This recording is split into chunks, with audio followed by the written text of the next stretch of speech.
Assalamualaikum warahmatullahi wabarakatuh. Para mahasiswa, pada perkuliahan hari ini saya ingin menyampaikan satu topik tentang customer satisfaction.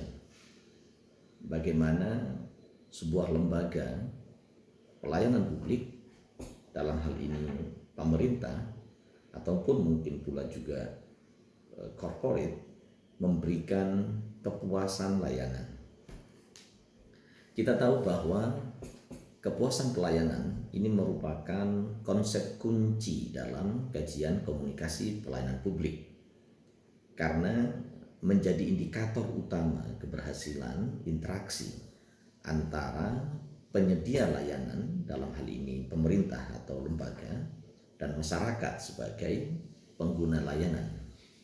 Dalam perspektif ilmu komunikasi, kepuasan itu tentu tidak hanya ditentukan oleh hasil layanan, tetapi juga bagaimana proses komunikasi itu berlangsung.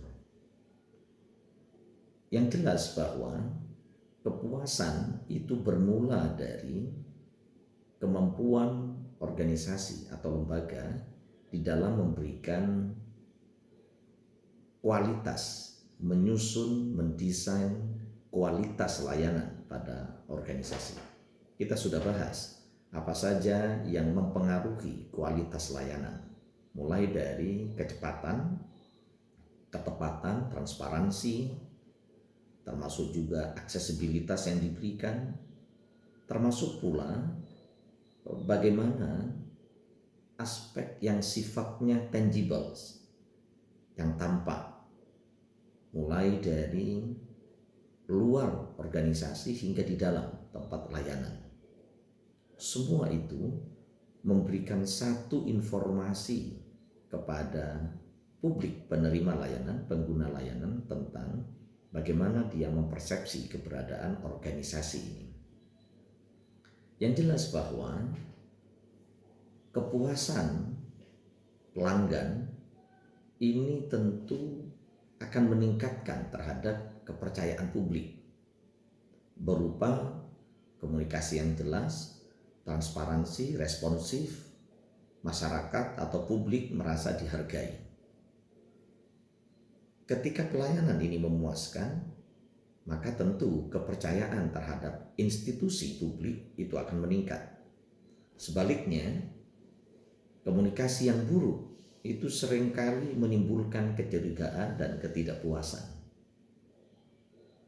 Yang kedua, kepuasan pelayanan itu mencerminkan atas kualitas layanan. Jadi kepuasan publik itu atas layanan yang diberikan oleh lembaga itu menjadi tolak ukur dari sebuah kualitas pelayanan dalam komunikasi pelayanan publik. Hal ini terkait dengan bagaimana kejelasan informasi yang diberikan, bagaimana kecepatan respon yang dilakukan oleh pemberi layanan, sikap petugas, baik misalkan dari bagaimana empati dia di dalam melayani, kesopanannya, kesantunannya, kecepatannya, semua itu adalah elemen komunikasi intrapersonal dan organisasi. Selanjutnya, kepuasan atas layanan itu akan mengurangi konflik dan keluhan. Di pelayanan yang komunikatif, memuaskan, itu dapat mencegah kesalahpahaman. Kita tahu bahwa banyaknya konflik pelayanan itu seringkali terjadi bukan karena aturan yang tidak jelas, tapi karena cara di dalam menyampaikan informasi yang kurang tepat. Bahkan kualitas layanan yang ditampilkan dan kemudian dipersepsi oleh publik itu akan mendorong terhadap partisipasi masyarakat. Jadi jika masyarakat merasa puas, mereka tentu akan cenderung lebih aktif di dalam memberikan masukan, lebih patuh terhadap aturan, lebih terlibat di dalam program-program yang dilakukan oleh pemerintah. Ini penting dalam konsep komunikasi two-way communication. sehingga ada proses saling timbal balik antara pemerintah dan publiknya. Dalam hal ini adalah tentu masyarakat. Demikian pula pelayanan yang memuaskan itu akan mendukung terhadap citra positif dari suatu institusi. Kepuasan pelayanan itu berkontribusi pada reputasi lembaga. Dalam komunikasi publik, citra atau image itu dibangun dari pengalaman langsung masyarakat di dalam berinteraksi dengan lembaga pemerintah. Bukan hanya dari pesan yang disampaikan melalui media, tapi bagaimana mereka mengalami berinteraksi, kecepatan yang diberikan misalkan. Demikian pula komunikasi layanan yang memuaskan itu akan menjadi dasar evaluasi dan perbaikan, umpan balik dari tingkat kepuasan masyarakat menjadi evaluasi. Untuk apa? Untuk memperbaiki sistem komunikasi, untuk kemudian menyederhanakan prosedur. Jadi pada saat ada umpan balik berupa kepuasan ataupun ketidakpuasan, maka lembaga, pengelola lembaga, pemerintah itu kemudian akan mendapatkan informasi apa yang sebenarnya sedang terjadi. Kalau buruk, maka berarti dia perlu memperbaiki sistem komunikasi yang ada. Atau sebaliknya kalau baik, sehingga dia bisa kemudian menyederhanakan misalkan prosedur, meningkatkan kompetensi petugas. Jadi kalau misalkan ternyata feedback yang diberikan mereka tidak puas, berarti dia perlu melakukan satu tindakan. Bagaimana misalkan meningkatkan kompetensi petugas, baik dalam hal yang bersifat hard skill-nya, kompetensi pemahaman atas pelayanan, tugas layanannya, atau soft skill-nya, cara berkomunikasinya. Jadi kesimpulannya bahwa dalam kajian komunikasi pelayanan publik, kepuasan pelanggan itu bukan sekedar hasil akhir, melainkan produk dan proses komunikasi yang efektif, yang bersifat empati dan partisipatif.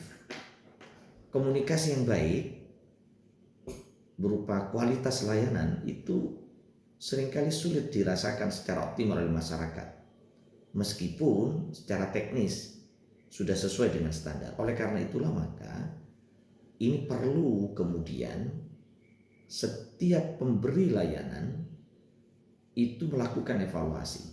Karenanya di dalam aturan komunikasi layanan, lembaga pemerintah itu perlu melakukan evaluasi kepuasan. Ada yang disebut dengan IKM, ya, Indeks Kepuasan Masyarakat, yang itu harus dilakukan oleh lembaga pemerintah dalam setiap semester per 6 bulan untuk mengetahui apa yang dirasakan oleh publik, apa yang dipersepsi oleh publik atas layanan yang diberikan. Baik, selanjutnya adalah apa saja aspek dan faktor yang menentukan terhadap kepuasan masyarakat atas pelayanan yang diberikan oleh lembaga atau oleh institusi. Saudara, kepuasan pelayanan publik itu tidak muncul secara kebetulan. Ia dipengaruhi oleh kombinasi aspek komunikasi, kualitas layanan, dan sistem di dalam organisasi. Dalam kajian komunikasi pelayanan publik, faktor-faktor ini biasanya dilihat dari sudut pandang pengalaman masyarakat saat dia berinteraksi dalam realitasnya dengan penyedia layanan. ada beberapa aspek dan faktor yang menentukan terhadap kepuasan di dalam pelayanan publik itu. Pertama adalah kualitas komunikasi. Ini adalah faktor yang paling mendasar. Apa saja di dalam kualitas komunikasi itu? Pertama adalah kejelasan informasi. Apakah informasi itu mudah dipahami atau justru membingungkan? Yang kedua, transparansi terkait dengan prosedur, biaya, waktu pelayanan, itu harus dijelaskan secara terbuka. Yang ketiga, responsiveness, bagaimana seberapa cepat petugas di dalam merespon permohonan layanan, merespon pertanyaan, merespon keluhan. Dan faktor di dalam kualitas komunikasi juga adalah empati dan sikap yang ditunjukkan tentang keramahan, kesopanan, dan kemampuan di dalam mendengarkan berbagai kebutuhan dan keluhan. Bahkan komunikasi yang buruk itu seringkali menjadi penyebab utama ketidakpuasan publik atas layanan yang diberikan. Meskipun layanan sebenarnya sudah sesuai dengan prosedur yang ada. Yang kedua, selain kualitas komunikasi, itu adalah kualitas layanan. Sebelumnya di saat kita membahas tentang kualitas layanan atau layanan yang berkualitas, service excellent, ada satu model yang kita sebut dengan service quality dari Kotler. Model ini yang sering dipergunakan untuk mengukur tentang kepuasan layanan. Ada 5 dimensi tentu.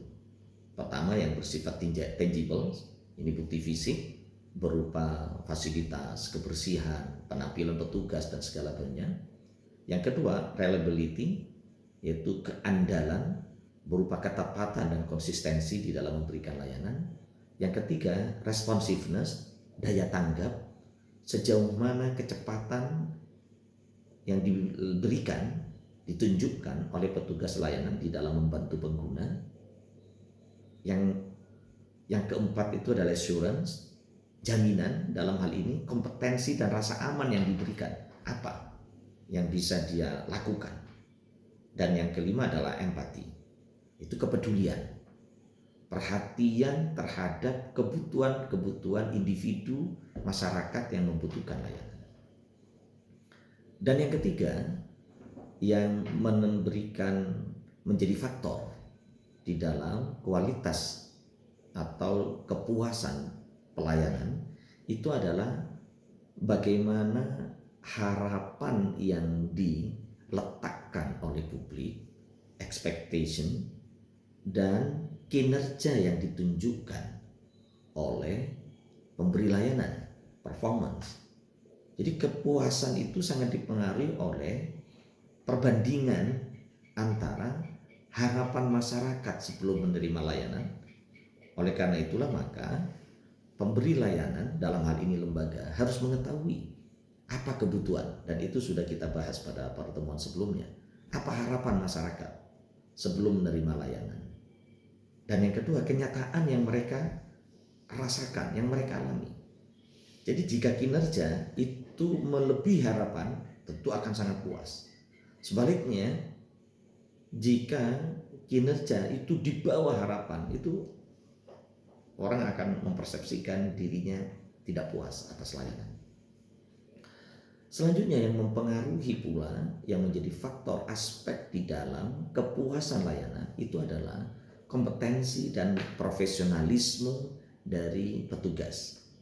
Meliputi apa? Misalkan pengetahuan petugas atas prosedur yang ada. Di saat ada orang yang tanya, dia bisa langsung menjelaskan prosedurnya seperti apa. Coba lihat perbankan. Di saat pertama kalian masuk, maka yang pertama kali berinteraksi itu adalah security. Hebatnya adalah di saat kita ini tanya kebutuhan kita, ingin melakukan apa, security bisa menjelaskan dengan baik. Bagaimana proses prosedurnya bisa dijelaskan dengan baik oleh security. Bayangkan, security saja paham atas proses itu. Nah, ini kemudian mempersepsikan kepada kita ini kualitas layanannya bagus dan publik, nasabah itu akan menjadi puas. Jadi pengetahuan tentang prosedur, keterampilan komunikasi. Jadi bagaimana keterampilan, kemampuan dia berkomunikasi dengan pelanggan pada saat dia berinteraksi dengan pelanggan, termasuk kemampuan di dalam menyelesaikan masalah.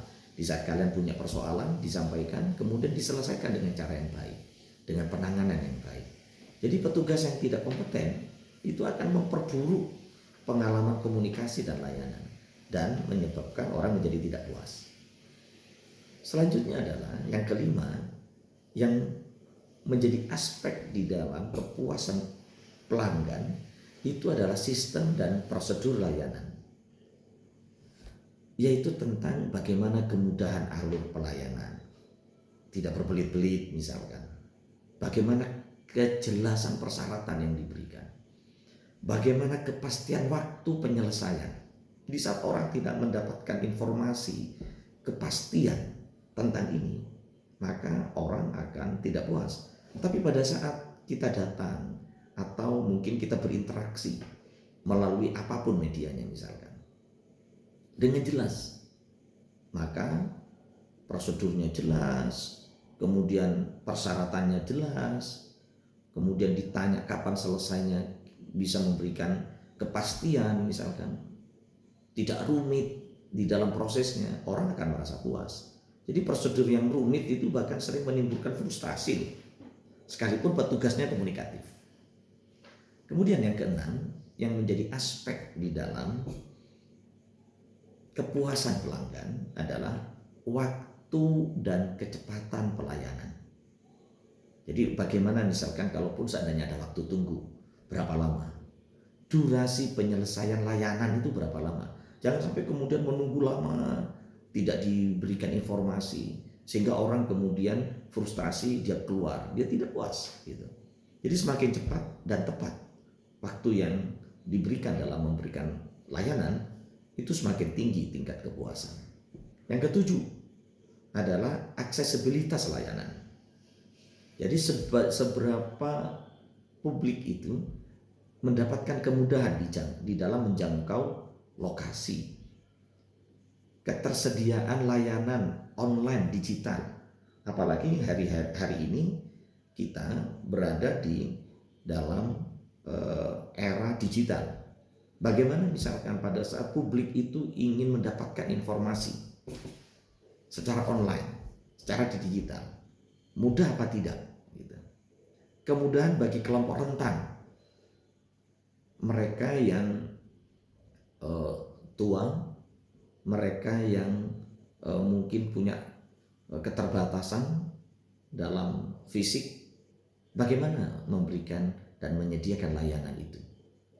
Aksesibilitasnya bagaimana? Ya, kalau di UP, alhamdulillah sudah sangat bagus. Mulai dari akses jalannya, ada proses pendampingannya. Tinggal apakah kemudian kita mampu berkomunikasi dengan baik. Jadi akses yang sulit itu akan menurunkan kepuasan, sekalipun kualitas yang diberikan itu baik. Yang kedelapan, yang memberikan aspek penting, faktor yang mempengaruhi terhadap kepuasan adalah bagaimana penanganan keluhan, handling complaint. Apakah ada saluran pengaduan? Seberapa cepat dan adil keluhan itu ditangani? Apakah masyarakat merasa didengar pada saat mereka berkeluh kesah? Melalui saluran apa? Jangan-jangan pada saat seseorang itu berkeluh kesah tidak ada saluran yang jelas, bahkan tidak ditangani. Jadi penanganan keluhan yang baik itu justru akan meningkatkan kepuasan layanan. Kesembilan, itu adalah keadilan dan kesetaraan di dalam pemberian dan penerimaan pelayanan. Jadi tidak diskriminatif, siapapun, dia kenal atau tidak kenal, dekat atau tidak dekat, masyarakat rentan, kaya, miskin, dan segala macam. Jadi pelayanan sesuai dengan antrian yang ada, sesuai dengan prosedur. Tidak ada perlakuan istimewa dan tidak adil misalkan. Nah, ini menjadi satu persoalan sebenarnya di bangsa kita yang seperti ini, begitu. Ya, jadi persepsi ketidakadilan itu sangat cepat menurunkan tingkat kepercayaan publik. Yang ke-10 yang menjadi faktor di dalam kepuasan orang atas sebuah layanan, dipersepsikan puas, itu adalah bagaimana lingkungan dan pengalaman pelayanan.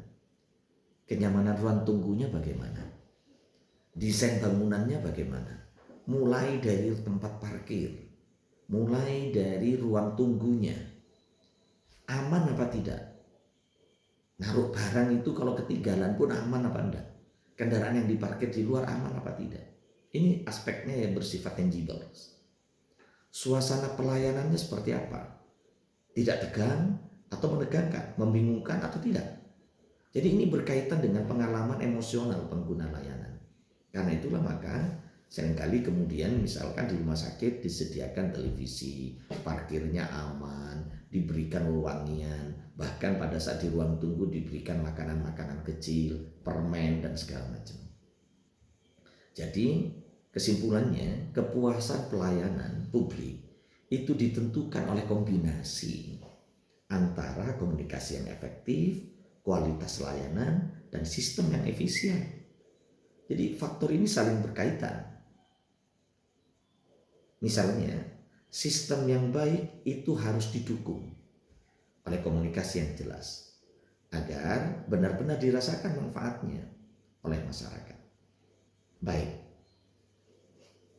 Selanjutnya saya ingin mengajak kepada para mahasiswa untuk mendalami topik ini di dalam buku saya pada buku yang berjudul Komunikasi Pelayanan Publik, di bab tentang kepuasan pelayanan.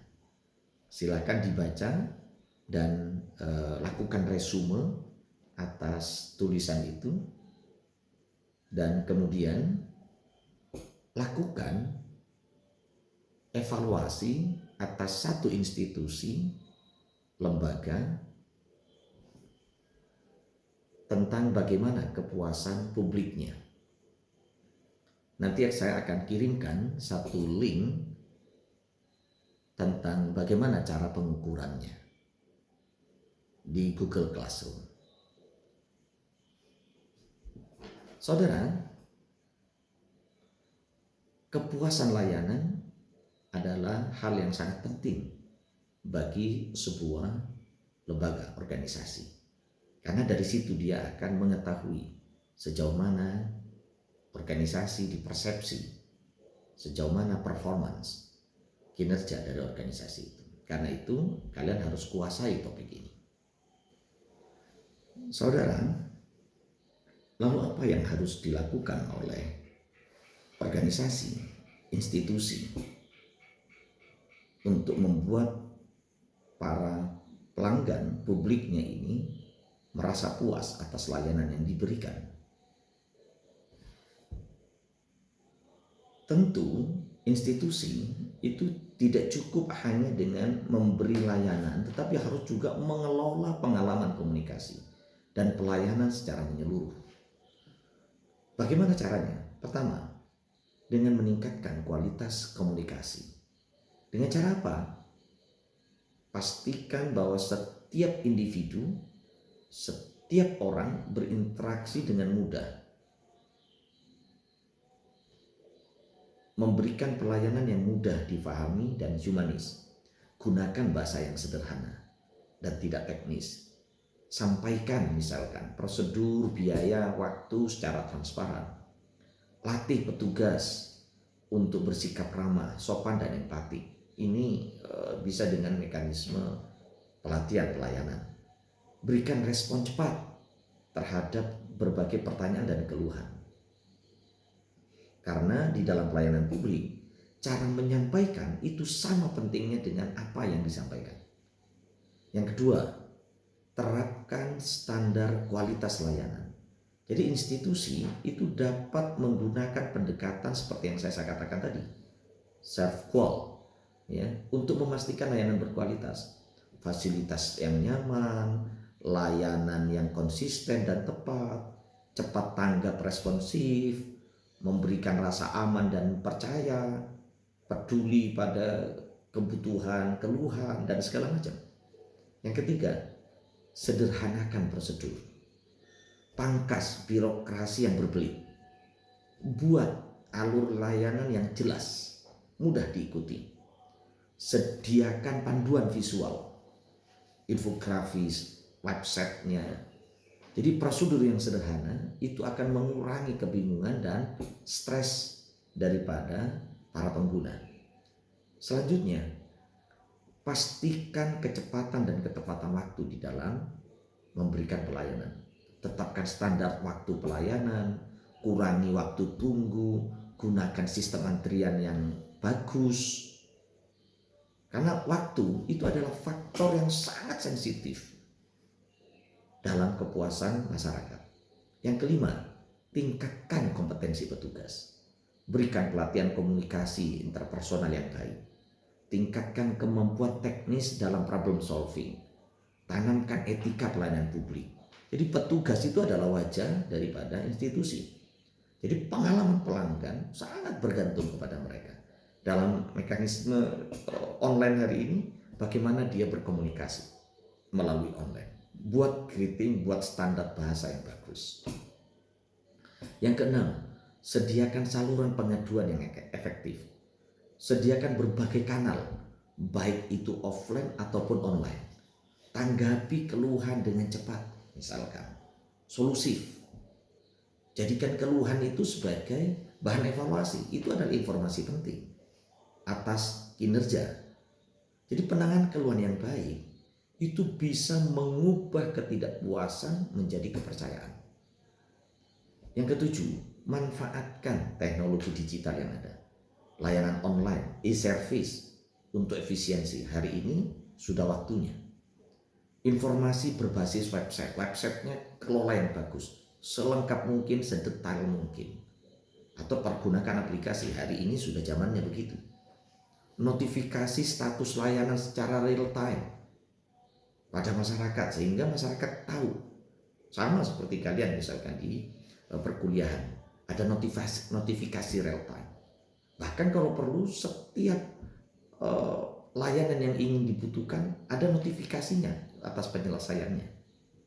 Jadi digitalisasi itu membantu transparansi dan kemudahan akses. Yang kedelapan misalkan, menjamin keadilan dan transparansi. Layani semua pengguna secara adil tanpa diskriminasi. Hindari praktek jalur khusus yang tidak resmi, yang itu menjadi persoalan. Tampilkan informasi biaya dan prosedur secara terbuka. Karena persepsi adil itu sangat menentukan kepuasan dan kepercayaan publik. Yang kesembilan, fokuslah pada pengalaman pelanggan. Customer experience. Ciptakan lingkungan yang nyaman dan aman. Perhatikan detail kecil, mulai dari kebersihan, tempat duduk, alur yang jelas, bahkan kamar mandi pun harus diperhatikan. Kira-kira seperti apa pada saat mereka mau ke kamar mandi, bersih apa tidak gitu. Hal-hal yang kecil. Dengarkan kebutuhan pengguna itu. Bukan hanya menjalankan aturan saja. Yang ke-10, lakukan evaluasi dan perbaikan yang berkelanjutan, sustainable. Lakukan survei kepuasan masyarakat. Dalam hal ini aturannya setiap dalam 1 tahun 2 kali per semester. Ada biayanya. Dan kalian kalau memainkan itu, misalkan mengukur kepuasan layanan, itu tidak kurang-kurang. Saya tahun yang sebelumnya, saya beberapa lembaga pemerintahan di beberapa daerah, saya tangani keluhannya itu. Saya tangani survei kepuasannya. Dan mahasiswa bisa melakukan itu. Gunakan feedback untuk perbaikan layanan. Ada feedback yang diberikan setiap pemberian layanan. Setiap selesai dia menerima layanan. Tetapkan indikator kinerja layanan dengan baik. Jadi sekali lagi, kepuasan itu bukan tujuan sekali jadi, tapi ini proses yang terus ditingkatkan, terus dikembangkan. Jadi kesimpulannya, institusi yang ingin mencipta kepuasan layanan itu harus menggabungkan sekali lagi komunikasi yang efektif, sistem layanan yang bagus, yang efisien, profesionalisme petugas, empati, dan segala macamnya. Baik, oleh karena itu di akhir perkuliahan ini saya ingin kepada semua mahasiswa untuk sekali lagi seperti saya katakan tadi, baca buku saya, dalami tentang kepuasan pelanggan, dan kemudian lakukan praktikum dengan cara mengukur sejauh mana sebuah institusi itu dipersepsi dapat memuaskan publiknya. Nanti saya akan tulis tugasnya di Google Classroom. Demikian perkuliahan yang bisa saya sampaikan untuk pertemuan hari ini. Semoga bermanfaat dan teruslah jadi pembelajar sejati. Bacalah banyak buku dan referensi dan kuasai dunia dengan informasi dan pengetahuan yang terbaik. Sukses, selamat, mohon maaf. Assalamualaikum warahmatullahi wabarakatuh.